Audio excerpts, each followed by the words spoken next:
I'd like to go next to Alain Steven from Go15. And intentionally, I wanted him to speak a little bit later after everybody on the technology spoke, because he brings in a very unique perspective in terms of what's a value. As we know, there is an issue, and we know why we need it. We also know there are some technologies that can potentially address those challenges. But how can we create the value out of this? So, Alain, do you want to give a quick overview of your perspectives?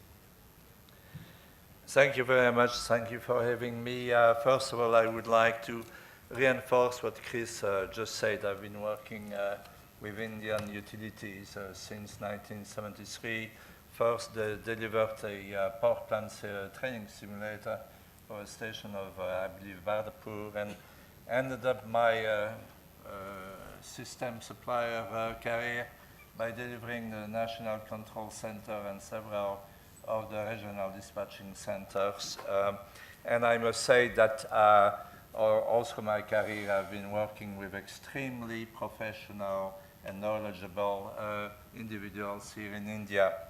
I need to clarify that, yeah, I have a Go15 hat, so I see the problems from the top, from a grid perspective, but I'm also working on the edge of the grid, and especially in the integration of the ERs, and bring some value to the grid. So I'm helping a company called Advanced Microgrid Solutions in California.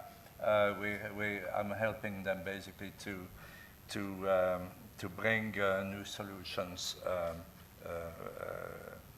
So in terms of microgrids, I worked on a number of microgrid projects, and I'd be happy to exchange my experience there. But what do you need for a successful microgrid? First of all, you need a balanced portfolio of resources. You need storage. That's the most important, I believe.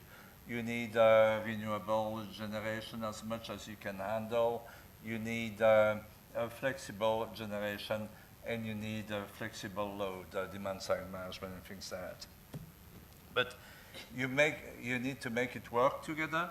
And to make it work together, you need to do a, oops, sorry. Well, that was quick. That's 2 minutes. Jesus. And how do you stop this? So you need to balance the portfolio and get the portfolio to act as a virtual resources.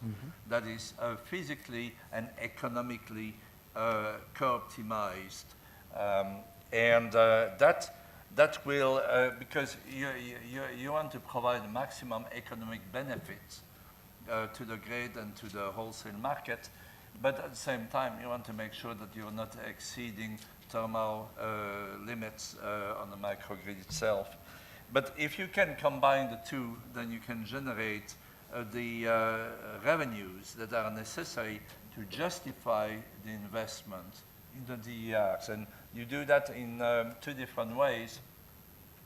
One is when there is a market, a wholesale market is basically to participate in the wholesale market and concurrently provide the utility with grid services.